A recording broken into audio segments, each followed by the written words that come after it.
Greetings everybody, my name is Tommy the Keyblade Master and welcome to my channel.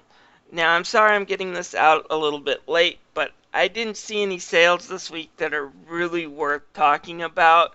If you want, there's a Lara Croft game available on the Xbox 360. I do believe it's called Lara Croft and the Temple of Light.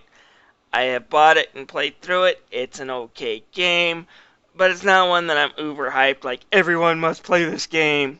But it's $3. But other than that, I didn't see anything that's like I want to get this game. I have to get this game or recommend this game to you.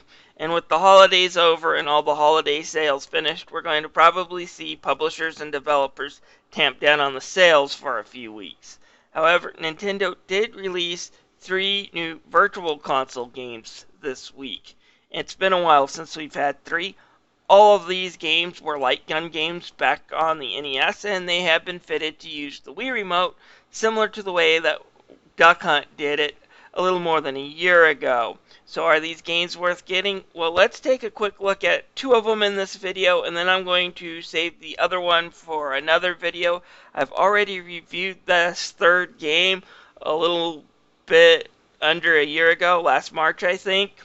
And it's not a really great game, but I do want to talk about it again in a separate video and kind of explore the new light gun parts and tell you if I think the Wii version is worth getting, because it's a little bit of a, not really. But anyways, let's get started. Wild Gunman. Now, Wild Gunman is this kind of quick draw game that used the zapper. The idea is you got about a second or less to shoot either 1 or 2 gunmen that are on screen, and you got to do it in the right order or else you fail. Again, with the zapper, this may have been kind of fun back in the day, but with the Wii Remote and the changes that have to be done to accommodate the Wii Remote, remember the Wii Remote and the zapper are 2 very different things. Even if they both require you to point at the screen and shoot, the Wii Remote uses the sensor bar at the bottom of the screen to track its position, while the light gun took a picture of the screen and then identified the target to tell you if you got a kill or not. And that's why it doesn't work on high definition screens. But the Wii Remote needs that cursor. Even with the cursor off, shooting blindly in this game, it's too hard. And with the cursor on, shooting is now just boring. The only mode I found fun was this kind of gang shootout where you have to shoot the criminals that appear in the bar. That one's sort of fun, but for $5, it ain't worth it. I can't recommend Wild Gunman.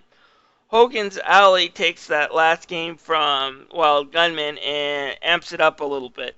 If you don't know what Hogan's Alley is, it's more like something you see in a police training area. Basically, you've got to shoot the bad guys while avoiding shooting the civilians that appear. And it can be a little tricky because you gotta really be fast. Game A is just the cardboard cut-ups appearing in a shooting gallery, while Game B actually takes you down a real alley where you have to see the characters pop up and make split-second decisions. It's actually kind of fun. It's not the best light gun game I've ever played. I'd still prefer Link's crossbow training over this, but it's not a bad game. And then the final mode in this game has you trying to keep pop cans up in the air and then shoot them over to the wall there to score points. This one's actually kind of a fun little game. Again, I could see it being a little bit funner with an actual light gun and actual zapper on the NES, but again, like I said, TV changes, you can't use a real zapper anymore. Still, for a workaround, it's still pretty fun.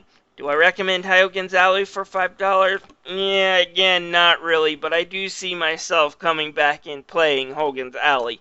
I don't really see myself going back and playing Wild Gunman.